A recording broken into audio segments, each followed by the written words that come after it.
Astaghfirullah.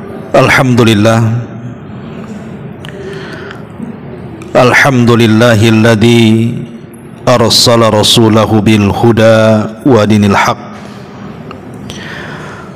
liyudhhirahu 'ala ad-dini kullihi wa kafa billahi shahida wa kafa billahi wakila. Asyhadu an la ilaha illallah wahdahu rabbi la syarika lah wa asyhadu anna Muhammadan abduhu wa rasuluhu alladzi la nabiyya ba'dah. Amma ba'du. Ma'asyiral muslimin wal muslimat rahimani wa rahimakumullah. Alhamdulillah, di malam hari ini kembali kita bisa duduk di Masjid Muhajirin. Salawat dan juga salam kita haturkan kepada Rasul kita Nabi besar Muhammad sallallahu alaihi wa ala alihi wasallam. Pembahasan di malam hari ini kita akan membahas tanda-tanda diterima sebuah ketaatan ataupun amal saleh.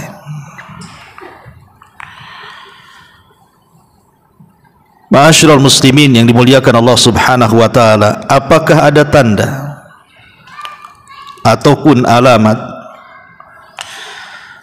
bahwa ibadah yang selama ini kita lakukan, baik salat kita, baca Quran kita, zikir kita, puasa kita, semua diterima Allah Subhanahu wa taala ataukah tidak? Inilah kita akan bahas tanda-tandanya. Ma'asyiral muslimin yang dimuliakan Allah Subhanahu wa taala, kita awali dalam kajian malam ini mengutip surah Al-Mu'minun ayat 60 sampai 61. Allah Subhanahu wa taala berfirman, "Walladzina yu'tuna ma ataw wa qulubuhum wajilatun annahum ila rabbihim raji'un. Ulaika yusari'una fil khairati wa hum laha sabiqun."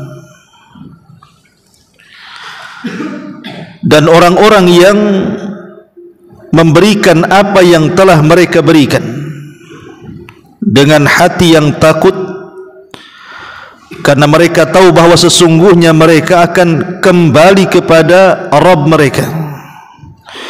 Mereka itulah orang-orang yang bersegera untuk mendapatkan kebaikan-kebaikan, dan merekalah orang-orang yang segera akan memperolehnya.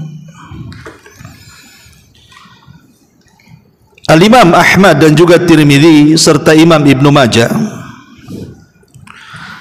meriwayatkan tentang asbab nuzul daripada surah Al-Mu'minun 60 sampai 61 ini. Dari Aisyah radhiyallahu anha, dia mengatakan, "Qultu ya Rasulullah, walladzina yu'tuna ma ataw wa qulubuhum wajilah, ahuwa alladhi yazni, ahuwa alladhi yashrik, ahuwa alladhi yashrabul khamra?" Qala la, ya binta Abi Bakrin wa ya binta Siddiq, walakinnahu ar-rajul yasumu wa yatasaddaq wa yusalli wa huwa yakhafu alla yataqabbala minhu.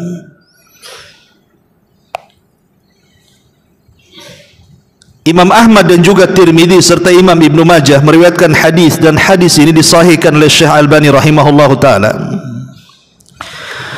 Dari Aisyah radhiyallahu anha ummul mukminin, dia mengatakan, "Ya Rasulullah, siapakah yang dimaksud ayat ini? Walladzina yu'tuna ma atau wa qulubuhum wajilah." Dan orang-orang yang memberikan apa yang telah mereka berikan dengan hati yang penuh dengan takut. Siapa mereka? Apakah mereka orang yang dulunya pezinah kemudian tobat dan takut? Ataukah dulunya dia seorang pencuri kemudian tobat kemudian merasa takut? Ataukah yang dulunya penggemar minum khamar kemudian tobat kemudian takut? Maka Rasul mengatakan bukan itu maksudnya wahai puteri dari Abu Bakar.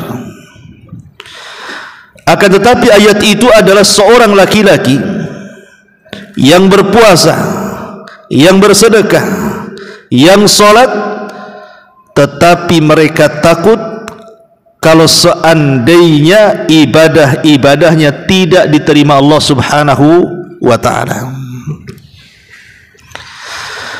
Ma'asyiral muslimin yang dimuliakan Allah Subhanahu wa ta'ala, lihat bagaimana Nabi SAW menjelaskan kepada Aisyah radhiyallahu anha tentang surah Al-Mu'minin 60 ini, bahwa orang-orang yang takut itu bukan yang dulunya ahli maksiat kemudian bertobat, kemudian dia takut kalau seandainya tobatnya tidak diterima. Bukan itu maksudnya. Tetapi maksudnya adalah orang yang beribadah seperti puasa, sedekah, salat, kemudian dia takut jangan-jangan ibadahnya tidak diterima. Ini yang kita takutkan. Yang kita takutkan itu ini. Karena Allah Subhanahu wa ta'ala mengatakan dalam surah Al-Kahfi ayat 103, "Qul hal nunabbiukum bil akhsarina a'mala alladzina dhalla sa'yuhum fil hayatid dunya wa hum yahsabuna annahum yuhsinuna sun'a." Maukah kuhabarkan kepada kalian, kata Allah, serugi-ruginya amalan. Mereka lah orang-orang yang percuma usaha mereka dalam kehidupan dunia, tapi mereka masih menyangka saja mereka masih berbuat kebaikan. Jangan sampai kemudian kita merasa kita sudah sholat, sudah puasa, sudah beribadah, rupanya itu semua ditolak dan tidak diterima. Amilatun nasibah, hanya lelah letih saja. Ma'asyiral muslimin yang dimuliakan Allah Azza wa Jalla, lihat Ibrahim alaihi salatu wassalam. Ketika Allah Subhanahu wa ta'ala memerintahkan Ibrahim untuk membangun Ka'bah, akhirnya Ibrahim pun kemudian mengajak putranya membangun Ka'bah atas perintah Allah. Bukan kemauan dia membangun Ka'bah, Allah yang perintahkan. Dan Allah Subhanahu wa ta'ala katakan, wa idh yarfa'u Ibrahimul qawaida minal bait wa Ismail. Dan ingatlah ketika Ibrahim dan juga Ismail meninggikan Ka'bah. Artinya Allah perintahkan Ibrahim untuk membangun Ka'bah. Setelah diperintahkan, Ibrahim melaksanakannya. Dibangunlah Ka'bah dengan Ismail. Setelah kemudian Ka'bah selesai, maka Ibrahim alaihi salatu wassalam pun mengatakan, Rabbana taqabbal minna. Ya Allah, terimalah amalan kami ini. Innaka antas sami'ul alim. Karena engkau zat yang maha mendengar lagi maha mengetahui. Lihat, kalau sekelas Ibrahim saja dia masih meminta kepada Allah untuk diterima amalannya, padahal yang memerintahkan membangun Ka'bah adalah Allah, dan yang membangunnya juga seorang nabi, bahkan Khalilur Rahman, bahkan Abul Anbiya, bapaknya para nabi. Tapi dia takut kalau seandainya setelah membangun Ka'bah amalannya ditolak. Makanya dia mengatakan, Rabbana taqabbal minna. Ya Allah, terimalah amalanku. Ma'asyiral muslimin yang dimuliakan Allah Azza wa Jalla, kata Syekh Muhammad ibn Abdul Wahhab rahimahullahu ta'ala, dia mengatakan, lihat, jalalullah wa azamatuh fi qulubil ladzina ya'rifuna. Bagaimana kemuliaan Allah dan keagungannya melihat hati-hati orang-orang yang mengetahuinya, li da'watihi ma fil qabul. Karena doa keduanya, maksudnya Ismail dan Ibrahim, supaya amalannya diterima oleh Allah Subhanahu wa ta'ala. Makanya banyak para ulama salaf apabila membaca doanya Ibrahim, Rabbana taqabbal minna, ya Allah ku persembahkan terimalah amalanku, mereka selalu menangis dan mengatakan, kalau Ibrahim saja takut tidak diterima, macam mana pula kami? Nabi Ibrahim takut tidak diterima tuh. Amalan membangun Ka'bahnya dengan Ismail, apalagi kita?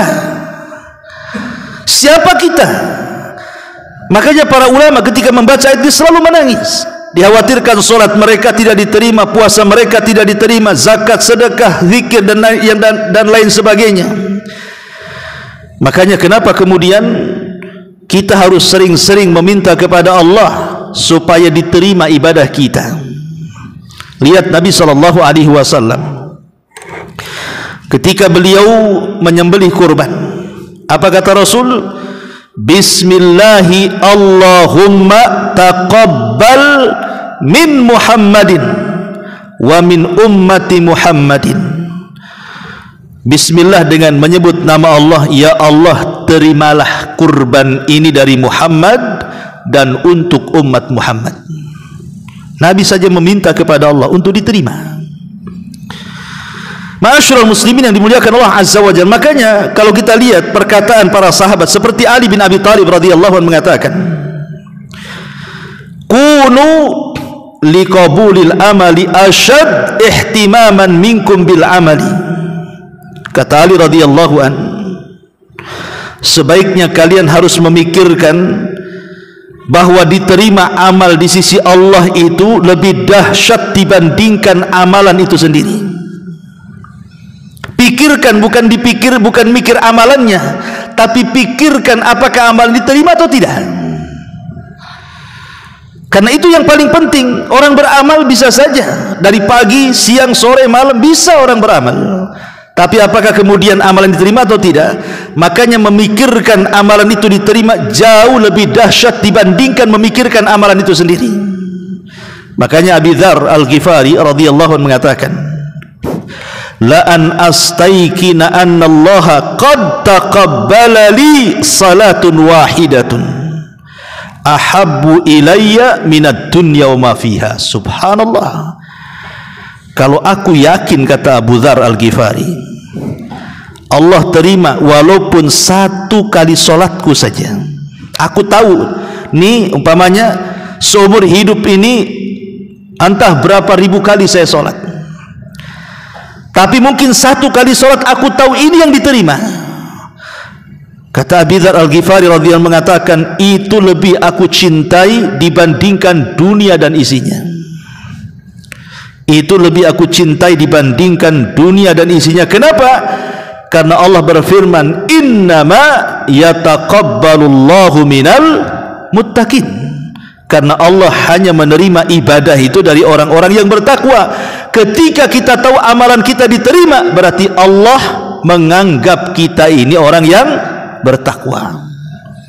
Kalau kita tidak tahu, berarti masih memungkinkan takwa, masih mungkin kita tidak takwa.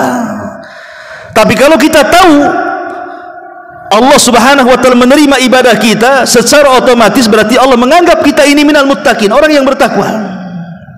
Inilah yang kemudian dikhawatirkan para ulama salaf, dan hal yang senada juga diucapkan Ibnu Umar radhiyallahu anhuma, "Lau alimtu anna Allah taqabbala minni sajdatun wahidah." Kalau Allah tahu, kalau aku tahu Allah menerima satu sujudku saja, kemudian dia mengatakan, maka aku lebih senang dan aku siap untuk mati. Kalau aku tahu satu sujudku saja diterima, aku sudah siap mati. Kenapa? Karena Allah sudah menganggap kita ini orang bertakwa, dan surga hanya diperuntukkan untuk orang-orang yang bertakwa. Makanya kalau kita lihat bukan hanya perkataan para sahabat, lihat perkataan para tabi'in. Seperti yang dikatakan Imam Malik ibn Dinar rahimahullahu taala, al-khawfu 'alal amal alla yuqbal asyad minal amal. Hendaklah perasaan dan memperbaiki ibadah kita. Kalau tidak itu, maka tidak akan pernah berkualitas ibadah kita. Ya gitu-gitu saja ibadahnya, karena tidak terpikir oleh kita apakah diterima atau tidak. Ma'asyiral muslimin yang dimuliakan Allah Azza wa Jalla, tentu kalau bicara soal qabuli ta'ah, bahwa amalan ini diterima oleh Allah Azza wa Jalla atau tidak, itu ada syarat dan alamat. Ada syarat dan alamat. Adapun syarat maklum, sesuatu yang sudah jelas, yang sering kita jelaskan bahwa syarat diterima amal itu dua. Pertama, dibangun di atas keikhlasan kepada Allah Azza wa Jalla. Yang kedua, dibangun di atas ittiba, mencontoh Nabi SAW. Ini sepakat. Kalau ibadah hanya ikhlas tidak ittiba, maka terjerumus kepada bid'ah. Kalau hanya kemudian ittiba tapi tidak ikhlas, maka terjerumus kepada kesyirikan. Kalau tidak ikhlas dan ittiba, maka terjerumus kepada syirik dan bid'ah. Tapi kalau dua-duanya dilaksanakan, maka dialah orang yang paling ikhlas dan orang yang paling ittiba. Itulah syarat orang ketika beramal diterima Allah Subhanahu wa taala. Dua perkara ini tidak boleh hilang. Ini disebut namanya syartu qabulil amal, syarat diterima sebuah amal. Adapun alamatnya, disebutkan oleh para ulama, memang tidak ada alamat yang jelas bahwa amalan kita itu diterima oleh Allah, tidak ada. Maksudnya pamannya kalau yang diterima amal nampak mukanya terang cerah gitu ya, tidak ada sebenarnya. Yang jelas-jelas itu tidak ada. Tetapi para ulama berusaha untuk berijtihad mereka dengan beristimbat kepada dalil-dalil, bahwa jikalau seseorang itu memenuhi beberapa kriteria yang akan saya sebutkan, berarti berbahagialah, amalan kita insya Allah diterima. Ya, apa saja itu? Yang pertama, adamur ruju' ila dzambi ba'da ta'ah, tidak kembali kepada dosa setelah dia melaksanakan ketaatan. Dia tidak kembali melakukan dosa setelah dia melaksanakan ketaatan kepada Allah Subhanahu wa taala. Apa maksudnya di sini? Apabila seseorang kemudian melakukan dosa kemudian bertobat, setelah bertobat dia iringi perbuatan-perbuatan buruk yang dulu pernah dikerjakan, sekarang dia ganti dengan perbuatan baik. Dulu tidak pernah puasa, setelah tobat akhirnya rajin puasa. Dulu tidak pernah sholat, setelah tobat akhirnya rajin sholat. Dulu tidak pernah ngaji, setelah tobat akhirnya ngaji. Dia ikuti perbuatan buruk dengan kebaikan. Kalau seandainya dia terus di atas kebaikan dan tidak kembali kepada dosanya, maka itulah tanda diterima ketaatan kita kepada Allah. Tapi kalau seandainya dulu tidak sholat, kemudian tobat sholat, balik lagi tidak sholat, nah ini gak akan diterima amalannya. Ini yang pertama. Yang kedua, al-wajalu min adami qabulil amali, takut, perasaan takut yang tertanam pada hati kita kalau seandainya amalan yang kita lakukan itu tidak diterima. Tanamkan perasaan takut yang selama ini tidak ada dalam hati kita, hadirkan. Jangan-jangan tadi sholat isya saya nggak diterima nih.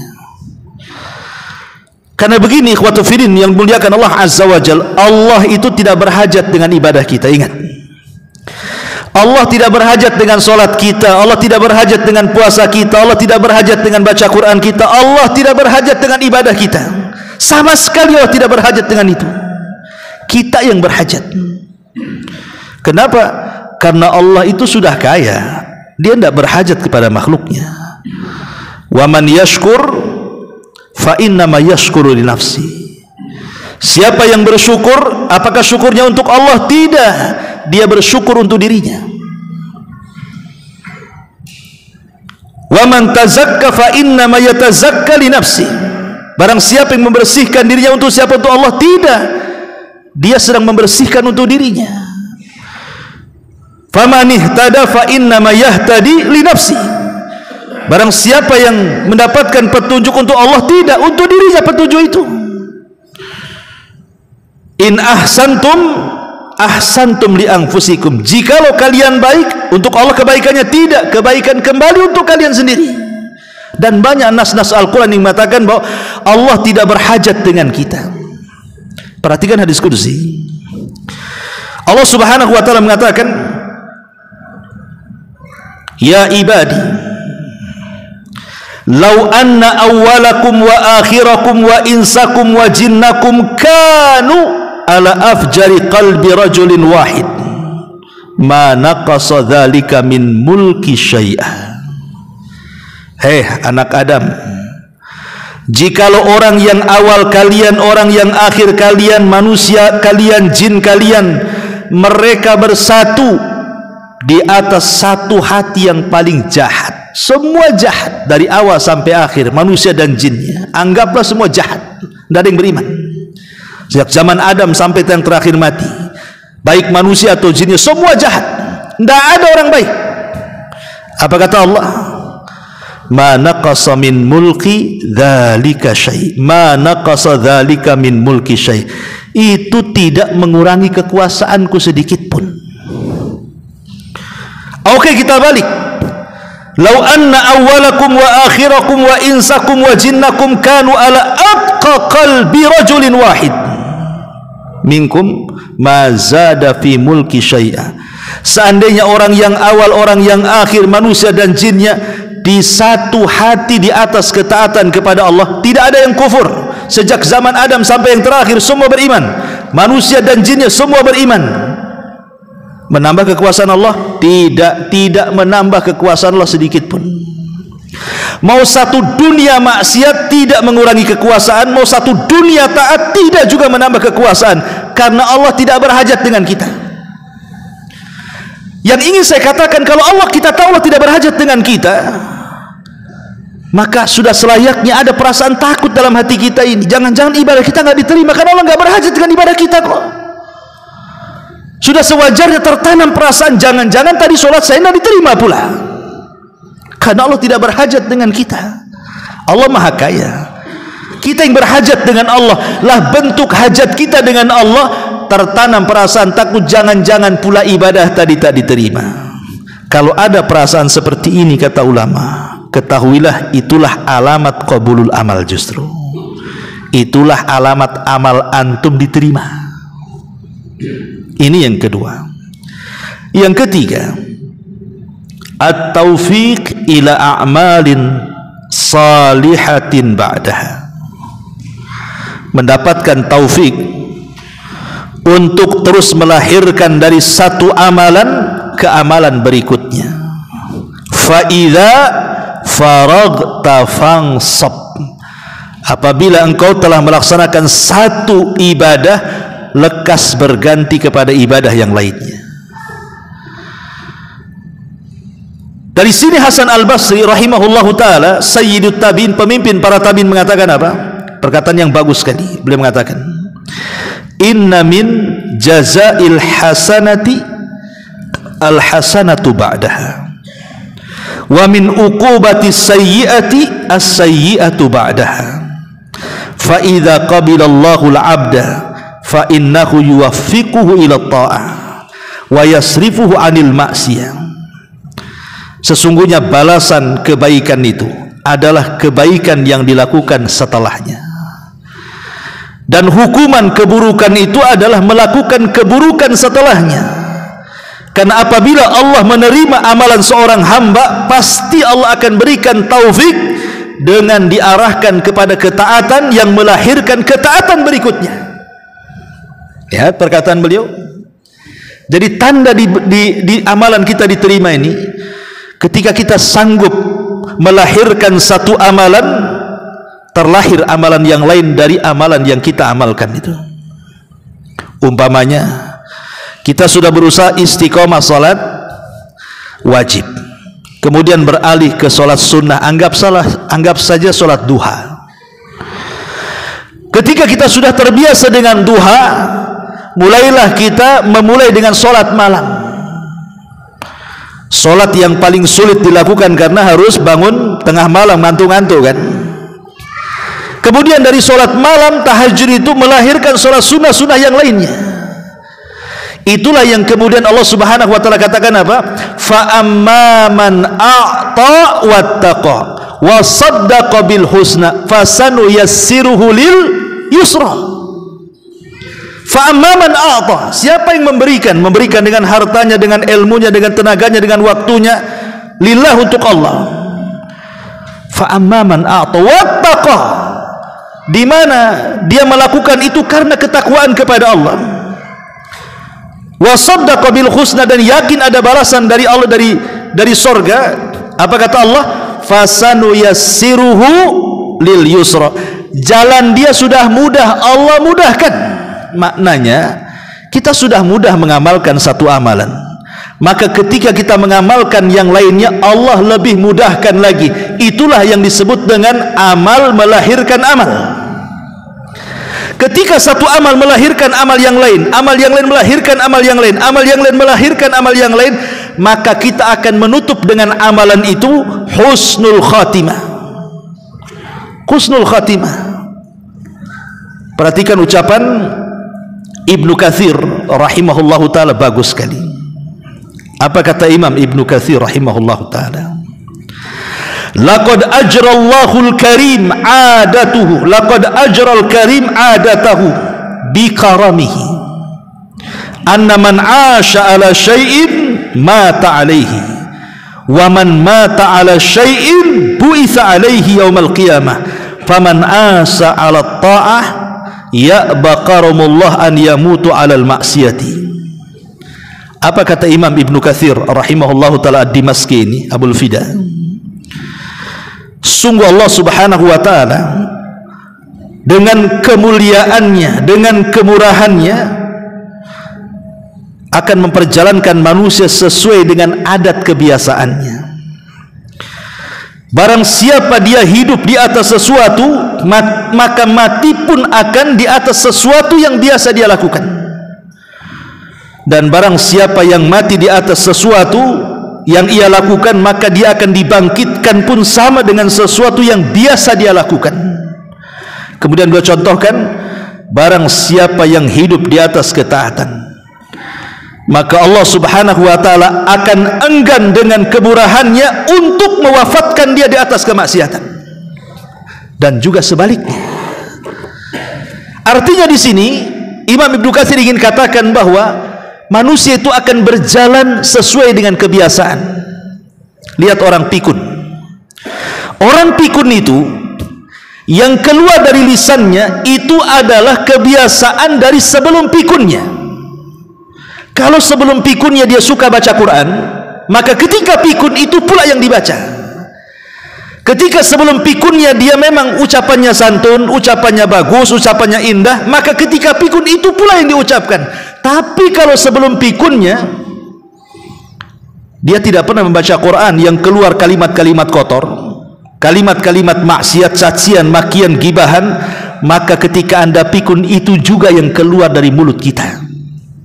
Itulah yang dikatakan Imam Ibnu Katsir rahimahullahu taala, siapa yang hidup membiasakan maksiat, maka dia akan mati di atas maksiat. Siapa yang mati di atas maksiat, maka dia akan dibangkitkan pun seperti itu. Kemudian beliau mencontohkan bagaimana di zaman Nabi Shallallahu Alaihi Wasallam ada seorang laki-laki yang haji. Kemudian saat dia sedang tawaf, jatuhlah dia dari untanya, kemudian meninggal. Kemudian para sahabat mengatakan, apa yang harus dilakukan dengan jasadnya? Maka Nabi SAW kafankan dengan kain ihram yang ada di badannya. Kemudian Rasulullah SAW mengatakan, fa innahu yub'atsu yaumal qiyamati mulabbiya, karena kelak orang itu nanti pada hari kiamat akan dibangkitkan di hadapan Allah dan dia sedang mentalbiyahkan haji labbaik Allahumma labbaik. Lihat. Tapi kalau seandainya orang mati itu karena di atas kemaksiatan, anggaplah dia bunuh diri, maka dia akan dibangkitkan sedang membunuh dirinya. Dengan cara apa dia membunuh diri ketika di dunia? Ketika dia membunuh diri dengan cara menusuk perutnya dengan pisau, maka dibangkitkan pun sedang menusuk-nusuk pisaunya ke dalam perutnya. Na'udzubillah. Ma'asyiral muslimin yang dimuliakan Allah Subhanahu wa taala, ini yang kedua. Yang ketiga ya, taufik ila a'malin salihah. Dia diberikan taufik untuk mengamalkan amalan setelahnya. Itu tanda diterima amal. Jadi kalau seandainya kita ini sudah sholat wajib, kemudian diikuti sholat sunnah lagi, itu tanda sholat wajib kita diterima, gitu maksudnya. Karena ada pengikutan ibadah setelahnya. Ini yang ketiga. Yang keempat, istisgharul amali wa adamul ujubi wal ghururi bihi. Kata para ulama, menganggap amalan sebesar apapun kecil di mata dia, dan tidak ada perasaan ujub, tidak pula terperdaya dengan amalannya. Jadi dia merasa semua amal yang dilakukan dia kecil, tidak ada yang besar bagi dia, dan dia tidak ujub dengan amalannya, dan tidak tertipu dengan amalannya. Karena banyak orang-orang yang tertipu dengan amalannya, kan? Ana udah banyak sholat, udah banyak sedekah, ya, tertipu dengan amalannya. Semua sudah saya lakukan, apalagi ini Ustaz, katanya. Saya sholat sudah, puasa sudah, dihitung dia. Itu kan merasa apa? Tertipu dengan amalannya, kan? Tetapi tanda diterima amal itu adalah ketika kita tidak merasa besar dengan amalan kita, ketika kita tidak tertipu dengan amalan kita, dan tidak ada ujub dengan amalan kita. Bagi kita amalan besar, amalan kecil sama saja. Itulah kalau sudah perasaan itu yang tertanam, itulah tanda-tanda amalan kita diterima Allah Subhanahu wa taala. Sufyan ibn Uyainah, Imamul Makkah, mengatakan, qala Abu Hazim, menukilkan perkataan Abu Hazim, dia mengatakan, uqtum hasanatika asyad mimma taktum sayyiatika. Sembunyikan kebaikanmu, menyembunyikan kebaikanmu itu lebih dahsyat dibandingkan engkau menyembunyikan keburukanmu. Kalau bisa menyembunyikan kebaikan, itu lebih diprioritaskan dibandingkan menyembunyikan keburukan. Sebab keburukan itu secara tabiat memang orang kalau bisa jangan tahu. Tabiat kita sudah ngomong kan gitu. Kalau bisa orang nggak tahu kita maksiat itu, karena terkadang ada maksiat itu membongkar aib kita, malu pula kita jadinya. Karena yang namanya dosa itu, kata Rasulullah, mahaka fi sadrik wa karihta an yattali alaihi nas. Namanya dosa itu sesuatu yang kita sembunyikan dalam hati dan kita tidak suka manusia tahu. Itulah makna dosa. Mana dosa itu adalah sesuatu yang kita sembunyikan dan kita benci kalau orang tahu. Makanya kemudian kata Sufyan ibn Uyainah menukilkan perkataan Abu Hazim, menyembunyikan kebaikan itu harus diprioritaskan dibandingkan menyembunyikan keburukan. Karena secara otomatis keburukan itu pasti disembunyikan. Tapi menyembunyikan kebaikan itu bukan perkara mudah. Terkadang ya, sebenarnya sih kebaikan yang antum lakukan itu sudah lama sebenarnya, entah 10 tahun yang silam, 15 tahun yang silam, mungkin antum sudah lupa, dan itulah amalan ikhlas yang pernah antum lakukan. Tapi terkadang setan datang ngasih was-was. Anggaplah umpamanya antum beritikaf di Masjid Muhajirin ini 5 tahun yang silam, kemudian antum pulang kampung, nggak pernah cerita antum itikaf di sini. Kemudian antum balik lagi ke Batam, setelah 5 tahun datang ke Muhajirin, ngobrol sama kawannya, iya anak dulu itikaf juga 5 tahun yang silam. Dikasih tahu pula, dia sudah tutupi, udah mungkin lupa kan. Itulah setan kadang-kadang, supaya amalan kita itu tampak di hadapan orang. Itu padahal sudah 5 tahun, bahkan yang 10 tahun pun sama. Itu yang tiang di pojok itu anak juga nyumbang tuh, padahal sudah 10 tahun tuh nyumbangnya. Sebenarnya dia sudah ikhlas, tapi dipancing setan keluar pula rianya. Makanya penting di sini itu karena menganggap apa? Amalan itu besar bagi dia. Makanya diungkapkan jadinya. Ya. Ma'asyiral muslimin yang dimuliakan Allah Azza wa Jalla. Kemudian juga dikatakan Fudail ibn Iyad rahimahullahu taala, khairul ilmi wal amali ma khafiya anin nas. Sebaik-baik pengetahuan dan amal itu ada sesuatu yang tersembunyi dari manusia. Dan memang asal amal itu kalau bisa orang tidak tahu. Amal itu boleh terang-terangan kalau sifatnya syiar. Nah, kalau sifatnya syiar ialah terang-terangan, korban, salat jamaah, azan, itu memang harus syiar, orang tahu. Tapi secara asal amalan itu adalah dilakukan dengan sembunyi-sembunyi atau tidak terang-terangan. Makanya lihat perkataan Imam Syafi'i, bagus sekali. Perkataan Imam Syafi'i Muhammad ibn Idris Asy-Syafi'i rahimahullah ta'ala, dia mengatakan, yang bagi, kata Imam Syafi'i, sudah seharusnya lil alimi an yakuna lahu khabi'atun min amalin salihin fima bainahu wa bainallah, fa inna kullama dhahara linnas min ilmin aw amalin qalilin naf'i fil akhirati. Seharusnya kita ini selaku talabul ilmi, orang yang paham pengetahuan agama, adalah amalan-amalan itu yang kita sembunyikan antara kita dengan Allah. Kalau bisa, ada amalan-amalan yang orang nggak tahu, istri kita pun tak tahu kalau punya istri, anak pun tak tahu, orang tua pun, yang tahu hanya kita dengan Allah. Hendaknya ada di antara kita itu amalan-amalan yang tersembunyi, yang hanya tahu Allah dengan kita saja. Kenapa demikian? Karena setiap apa yang tampak kepada manusia, kata Imam Syafi'i, dari pengetahuan atau amal saleh, maka itu akan sedikit bermanfaat untuk akhiratnya. Terkadang apa yang tampak itu sedikit manfaat untuk akhirat dibandingkan yang tidak tampak. Tapi kalau amalan yang tidak tampak itu lebih besar manfaatnya di akhirat dibandingkan yang tampak. Ini perkataan luar biasa. Dan ini juga untuk mengimbangi dosa-dosa yang kita lakukan, yang tidak ada yang tahu kecuali kita dengan Allah Azza wa Jalla. Dan dosa ini sangat bahaya. Kata Nabi SAW, nanti pada hari kiamat ada orang-orang yang datang kepada Allah membawa pahala sebesar gunung Tihama. Gunung Tihama besar. Tapi kemudian Allah katakan, faja'alaha haba'an manthura. Tiba-tiba pahala itu dihempaskan habis, tidak tersisa. Kemudian kenapa? Pertanyaannya kok habis? Rupanya idza khalau bimaharimillahi tahaquha. Alasannya dihabiskan oleh amalan-amalan atau maksiat-maksiat yang tidak terang-terangan. Apabila dia bersendirian, dia pun merobek kehormatan Allah Subhanahu wa taala. Artinya dosa yang dilakukan tidak terang-terangan itu bisa menggugurkan pahala sebesar gunung Tihama.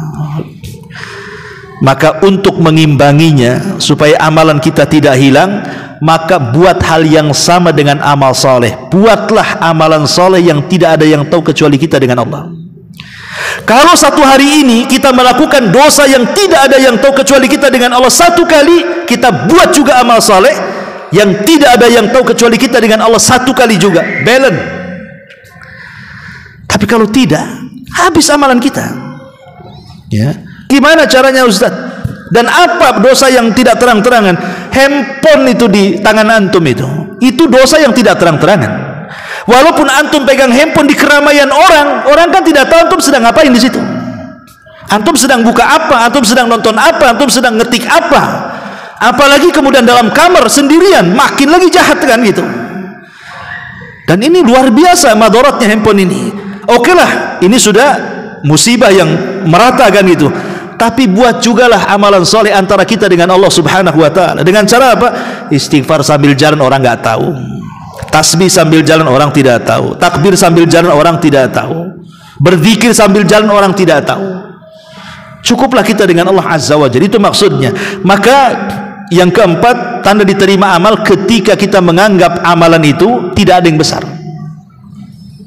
Ini yang keempat. Yang kelima, hubbut ta'ati wa kurhul ma'siyati. Tanda diterima taat adalah dia punya kecintaan kepada ketaatan dan ada kebencian dari kemaksiatan.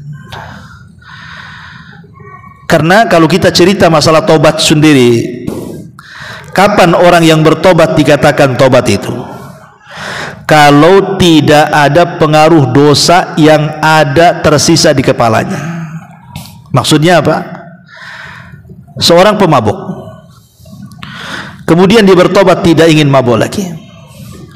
Kemudian tertanam dalam hatinya, jangan lagi melihat orang yang mabuk, melihat botolnya saja nggak mau dia. Itu maksudnya. Itulah menghilangkan asarnya, pengaruhnya. Tapi kalau seandainya dia dulunya mabuk, kemudian tobat mabuk, tengok botol, memang tak mabuk, cuman masih ada kepengen juga, enak juga, tapi tak mau dia, takut dosa. Itu belum hilang pengaruh dosanya namanya, karena masih ada hawa nafsunya. Itu maksudnya. Lah ini yang seperti ini yang bahaya. Makanya harus ditanamkan hubbut ta'ah. Memang kita cinta dengan ketaatan dan benci dengan kemaksiatan. Itu alamat diterima tuh amal kita tuh. Karena pengaruh maksiat sudah nggak ada. Ya.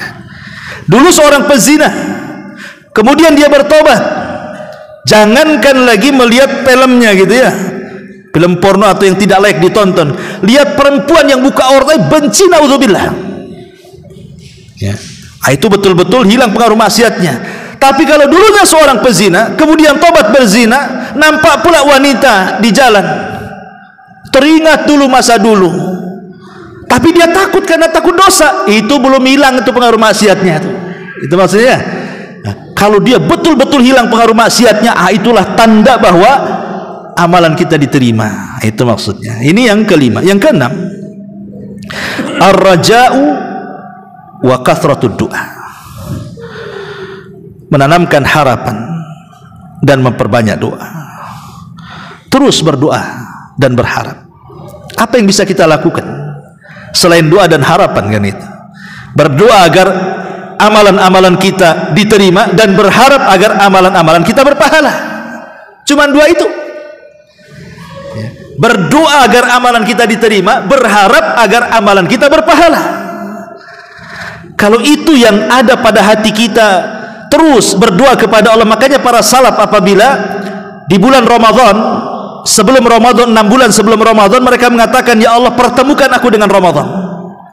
Masuklah mereka di bulan Ramadan. Setelah Ramadan, 6 bulan setelahnya, dari start keluar Ramadan sampai 6 bulan, maka mereka terus mengatakan, ya Allah terimalah Ramadanku, ya Allah terimalah Ramadanku selama 6 bulan. Itu yang dilakukan para salaf. Karena mereka takut kalau seandainya amalan mereka tidak diterima. Ketika ada perasaan kita berdoa kepada Allah, terus meminta agar amalan kita diterima dan ada harapan mudah-mudahan berpahala, maka itu tanda alamat tuh bahwa amalan kita diterima.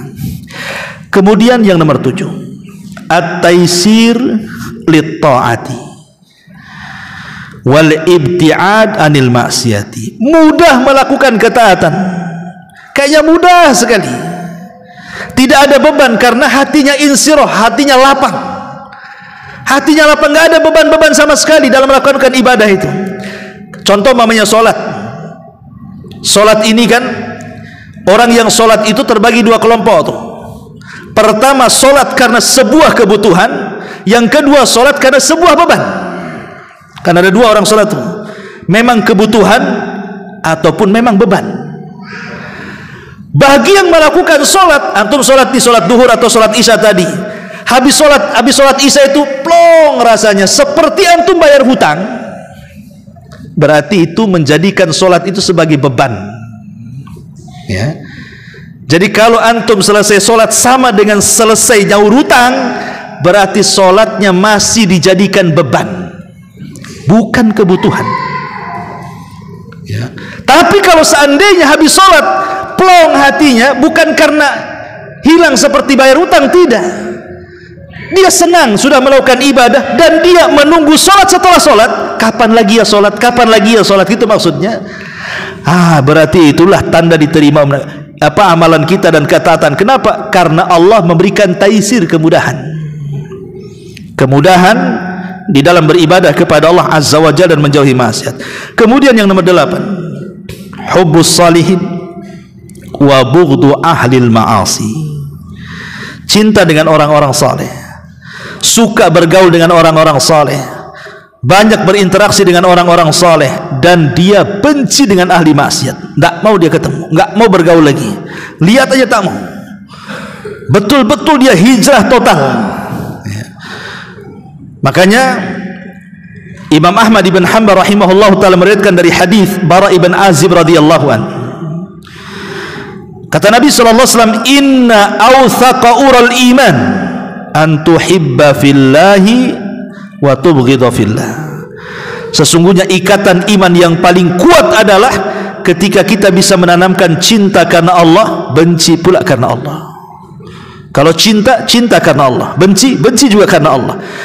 Saya cinta dengan orang-orang saleh itu karena Allah, dan saya benci ahli maksiat juga karena Allah. Bukan benci kepada orangnya, tapi kepada kemaksiatannya yang kita lihat di depan mata. Makanya apa kata Imam Syafi'i rahimahullahu taala?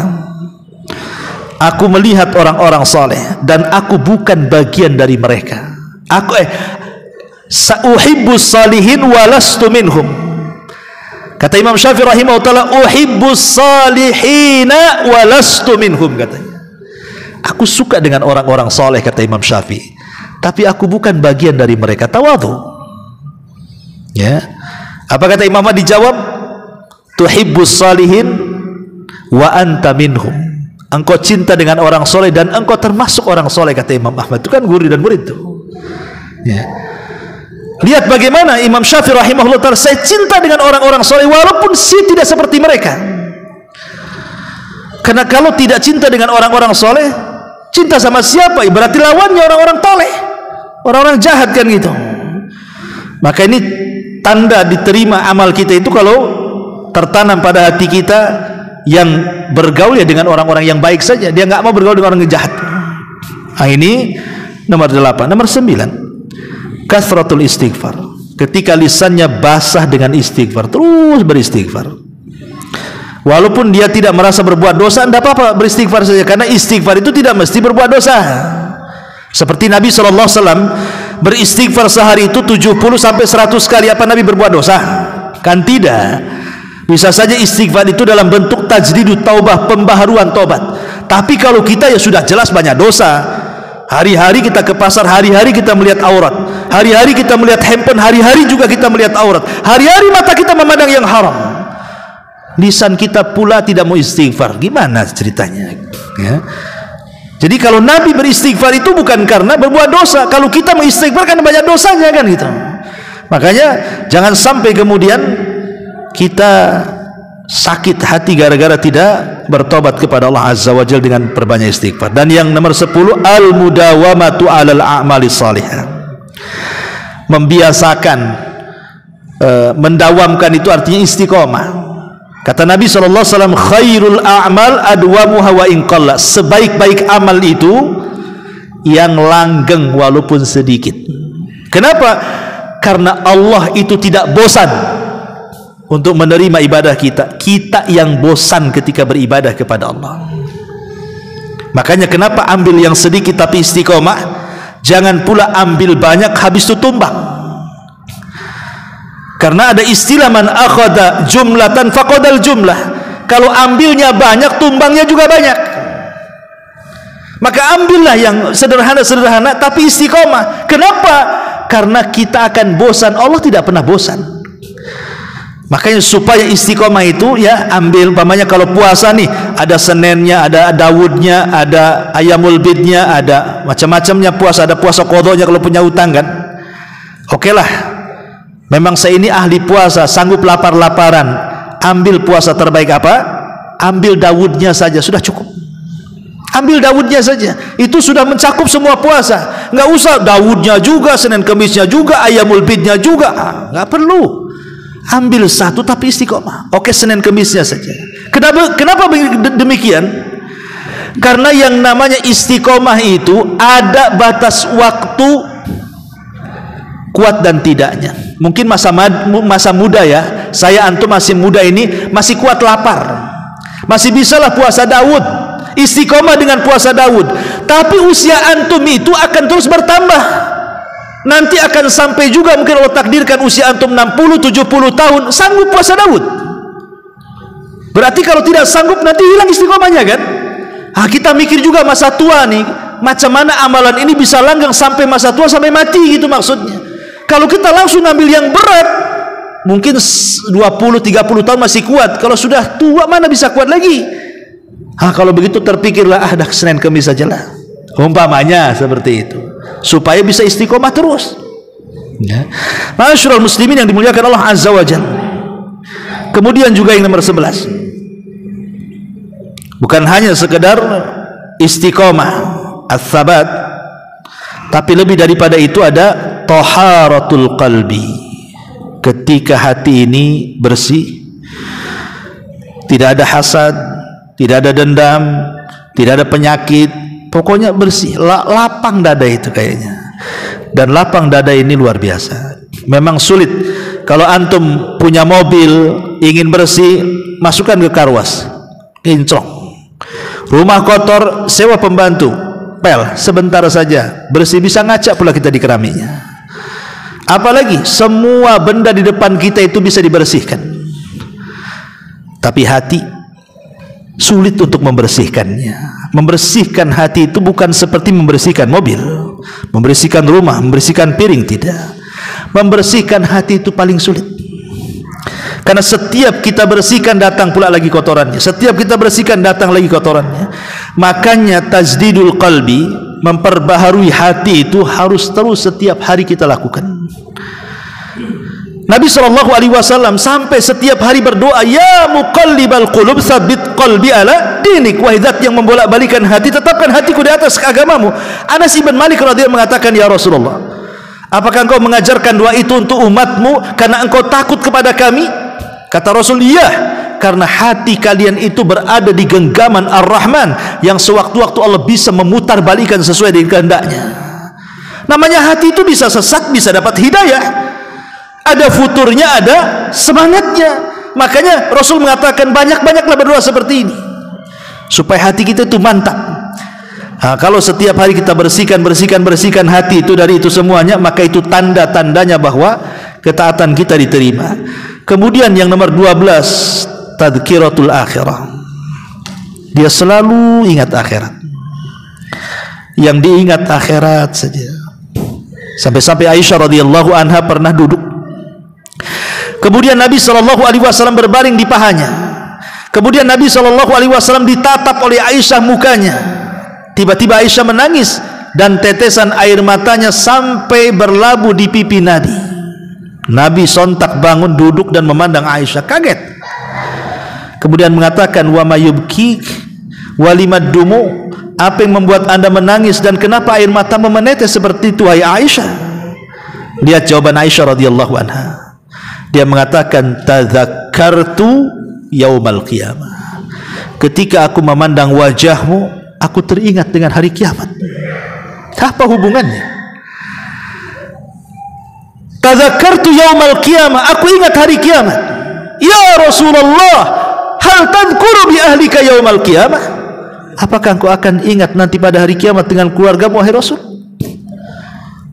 Kata Nabi SAW, amma fi thalathati mawatin fala yadhkuru ahadun ahada. Adapun di 3 tempat wahai Aisyah, orang tidak akan ingat siapapun kecuali dirinya. Ketika di titian, ketika di telaga, dan ketika di tempat penimbangan amal. Jadi terbiasa mengingat akhirat itu, itulah yang kemudian tanda bahwa kita ini diterima amal, karena yang dipikirkan kita akhirat itu, bukan dunia. Kemudian juga yang nomor 13, berusaha untuk al-ikhlas al-amalulillah. Terus setiap hari kita membiasakan ikhlas. Setiap datang riya kita tolak, setiap datang takabur kita tolak, setiap datang ujub kita tolak. Berusaha untuk ikhlas. Ikhlas gimana caranya? Ya, karena ikhlas itu harus ada ijtihad. Makanya seorang laki-laki memberikan nasihat di hadapan Imam Hasan Al-Basri rahimahullahu taala. Faqala lahul Hasan, maka Hasan Al-Basri mengatakan kepada orang yang ngasih nasihat kepadanya, ya hadza lam astafid min mau'idatik faqad yakunu maridha qalbi. Wahai tuan, apa yang kau ceramahkan kepadaku enggak masuk, mungkin karena hatiku sakit. Ini seorang Hasan Al-Basri mengatakan seperti itu. Kayaknya ceramah antum tidak masuk Ustaz ke saya ini. Mungkin karena hati saya kotor. Itu maksudnya ya. Begitulah tawadunya Imam Hasan Al-Basri rahimahullahu ta'ala. Dia minta uzur kepada yang menasihatinya. Boleh jadi hatinya banyak kotoran sehingga susah menerima nasihat orang. Seperti itu ya. Kemudian juga yang terakhir tentunya, walaupun masih banyak ya, tapi kita ambil yang terakhir, adalah berusaha untuk ats-tsabat. Ats-tsabat sebenarnya dengan istiqomah sama aja artinya, tapi ats-tsabat ini lebih lagi, di atasnya istiqomah lagi, lebih lagi. Jadi kalau memegang sunnah itu betul-betul memegang seperti di atas bara api gitu, dipegang betul, mau panas mau tidak dipegang dia. Itulah ats-tsabat. Dan ini Allah Subhanahu wa taala katakan, innal ladzina qalu rabbunallah tsumma istaqamu tatanazzalu alaihimul malaika alla takhafu wa la tahzanu wa abshiru bil jannati allati kuntum tu'adun. Ma'asyiral muslimin yang dimuliakan Allah Azza wa Jalla, setelah kita tahu uraian sedikit, maka selaku seorang mukmin adalah berusaha untuk memanfaatkan waktu sebaik mungkin, karena kita tidak tahu amalan kita diterima atau tidak. Tidak ada alamat yang jelas gitu maksudnya kalau amalan kita diterima. Kita kan hanya berharap dengan ciri-cirinya tadi itu, dengan yang saya sebutkan 14 ciri diterima ketaatan itu. Mudah-mudahan kalau ciri-ciri itu ada pada diri kita, diterima oleh Allah Subhanahu wa taala, seperti perkataan Qabil kepada Habil, innama yataqabbalullahu minal muttaqin, bahwa Allah hanya menerima amalan dari orang yang bertakwa, dan takwa itu di hati, dan ada sifat-sifatnya. Sifat-sifatnya tadi itulah yang disebutkan oleh pengarang di dalam nasihatnya. Wallahu a'lam bishawab. Ini yang bisa saya sampaikan, mudah-mudahan ada manfaatnya. Subhanaka wa bihamdika asyhadu an la ilaha illa anta astaghfiruka wa atubu ilaika. Allahu ta'ala alam. Assalamualaikum warahmatullahi wabarakatuh.